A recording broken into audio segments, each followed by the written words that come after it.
I think the whole package of the Yone you delivered is pretty amazing. And I know you even said like, oh, if I could go back and design from the ground up, I would just start with the Q and the W as the old like Q mirror or W mirrored the Q. But even then, like I think the problem is you would be putting a lot of power in those abilities that would likely limit his mobility. At the end of the day, I think you'd be limiting his mobility either on the E or the R. And I think what I would actually tell you is, and this is actually what I really hope for, possibly from a future champion for us, because I don't know if like I had pitched a character to Morellis a long time ago where I was like, I literally just want you to make like a character that like fights with their, like it was like Vi. I was like, give me like a Vi punching character, but like the Q is their like left punch and the E is their right punch, and you can just spam them as much as you want. That's literally like what they like. That was like kind of like the general. I basically told Morales, I was like, I just want a character where I just spam Q and E, kind of like how I do with Yasuo, but I actually just feel really good about. And the reality is, I think the version of Yone where you ship with the two swords doing that, the Q and the W, is a version that just doesn't have the same mobility profile, and actually then probably loses some of the feeling of being a Yasuo-like champion, because Yasuo is really about the movement. So totally, you're 100% right. And also it limited his damage in ways too, because you have to think about it, right? It's like Yasuo and Yone Q, they're 1.0 ratios on a 1 second cooldown, right? Like, or let's even look at it at level 1, right? 1.0 ratio spells that have no cost on a 4 second cooldown. That's fucked up, right? That's like that. Yasuo's level 1 is crazy, right? And now imagine you had 2 of those. Right? Yeah, I remember being fed on this version of Yone, and like someone like dashed or something in a game, or did it was like in one of the players games. I remember following up on them after I had like full glass cannon build, dashed up to them, and it was literally just like auto Q, auto WQ, like just like some like fucking, and it was like it felt like I was an assassin, and I just completely obliterated, like I just completely 100 to 0 them. But it's like I wasn't Zed, I didn't ult them, I didn't use a combo.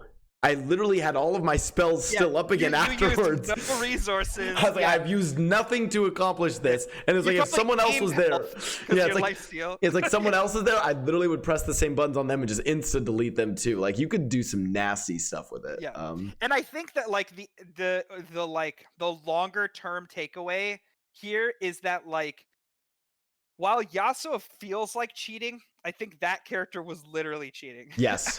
And I think that like while that character is like obviously was a fuck ton of fun, I think if you play that character for 10 games, you have significantly less fun. You're just like, I'm just doing the same thing every time. I kind of don't have to really make decisions, right? They're just presented to me and I just press the button and I spend no resources or whatever, and I just get to go to whoever I want whenever I want and just spam Q and W on them. It's like, yeah. And the other problem with that, with a character like that, is more so like I don't know if anyone's in chat who plays. I would say characters like Riven, Yasuo, Akali, Aurelia, and you guys will disagree with this. I mean, like I know there are some characters that maybe are more difficult because you have to play the character in a weird way. Like Singed is a difficult character because you have to do some weird cerebral mind games against your opponent. Whatever. Okay, I'm talking about strictly mechanically hard characters. I get this sense where I'm like, I have to play this fight just absolutely perfectly, and if I just don't weave an auto in here, if I don't do this like small thing, I probably lose the fight. This would have been a version where to balance this version of Yone, it's like the character is just unforgivable. It's like every single action would have had to have been like that. Yeah, you literally would have had to have been like the perfect players would be insane on the character, and everyone else would be absolutely useless on the character. Like balancing this character would have been. Like this character would have had one of the worst win rates ever, and like basically when you'd be committed to playing this character, you're like committing to like abandoning all other champions you play. Yeah, exactly. Yeah, with like probably not as great reward out of it, because you're like you're a 44% win rate champion. Yeah. Beautiful old kits though. I love talking about old designs. Do you ever want to? Actually, I was wondering how much do you want to? I don't know how. What are your thoughts on talking about some of the old stuff around like the name or like some of the old R stuff? I'm super down. Yeah, let's All do right. it. Let's talk. Let's take a break from gameplay. Let's talk name. Yeah.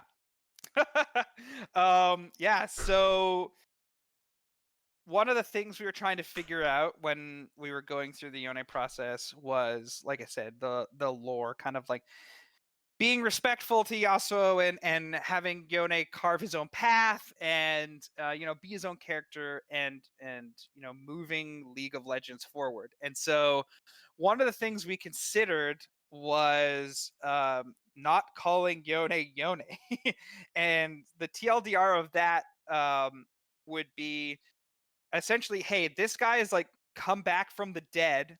He is interacting with people in the living world, um, but no one knows who he is.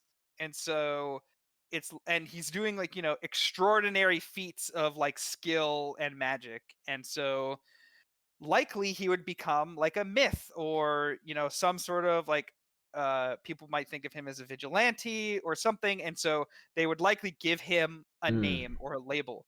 And so we were trying to figure out, okay, what would that be, and do we want to call him that instead of Yone? And um so a little bit of extra here that a lot of people who know the story don't know is that Yone didn't actually fully clear our Loke test.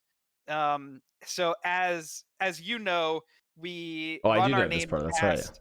Yeah, we run our names past uh, our Loke teams, which check it in every language to make sure that the name of our champion isn't like literally something obscene in that language. Something that if we made a champion named that it would be fucked up, right? like an example in English is if we named a champion that was fuckface, right? It's like, Yeah. okay, well, and like that sounds hilarious, but like we probably come pretty close to accidentally doing that in some languages. Right. Yeah. um and so we have this team, they do a great job, and so Fuck face, the douchebag of Ionia. Like, yeah. right, exactly. And so Yone got a yellow flag, and I forget what language it was in or whatever, and so that's it doesn't mean we can't do it, but it means that, hey, this name is suboptimal in this language, like it's something that sounds really weird or something off-putting or whatever, and so that's why we started considering calling him something else. And Which so is for a those who fair don't reason, right? Yeah, and so for those who don't know, the name we were exploring as like, his his code name or whatever, his calling card, or the myth that people would refer to him as, is Dusk. It was because And he would fight the demons like at dusk, basically when wasn't that part of it, was like when the sun was exactly. setting was when these like fights would occur.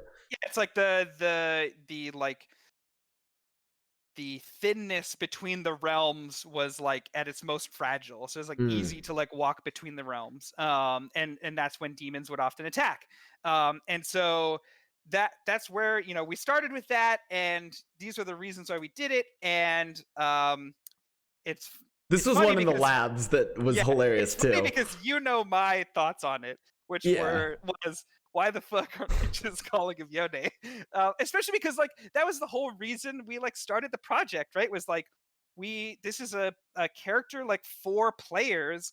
They know who this character is. We want them to see Yone and be like, I recognize him. Like we want to reward players who like enjoy the lore and pay attention to the stories. And so for you to like hear Yone and be like, holy shit, that's Yasuo's brother, right? Versus just Dusk, and then okay, and then 6 layers deep is when you figure out who he actually is and where he came from. But again, we had good reasons. The people who pushed forward on it had good reasons as to why we're exploring that. But TLDR, as you know, we went into the labs Oh yeah, this and was great. Yeah. Well, because presented it to players. I Yeah, remember we went into the labs, and part of what I had to do was, we give them like a narrative pitch, right? And so like we gave them a narrative pitch where people were like, wait, is this like Yone, like Yasuo's brother? And I had to be like, well, like, yes, it's like, this is, and then like explain all the other stuff that you just explained about like who this character is now and like how he's referred to as this myth name of Dusk. And like, and they were all like, oh, okay, yeah, cool. Like they vibed with it. They were like, oh, I don't, this is like during the intro. But then the funny thing was throughout the rest of the player labs that weekend, they would always just call him Yone. They never, that was like, that's a good example of behavioral data, because it turns out when we asked them later on, like directly asked them, it was a talking point where they're like, yeah, you guys should just call him Yone. Like they literally all gave us that feedback. Exactly. But like the explicit data aside, there's implicit data or behavioral data, which was literally during the entire play test, they just called him Yone. They just never called him Dusk. Like it's like once they knew, that's what he became. And for what it's worth, I think that original, or the idea of Dusk was not like it's not like a completely out there, because in a way that's sort of what Kaisa is.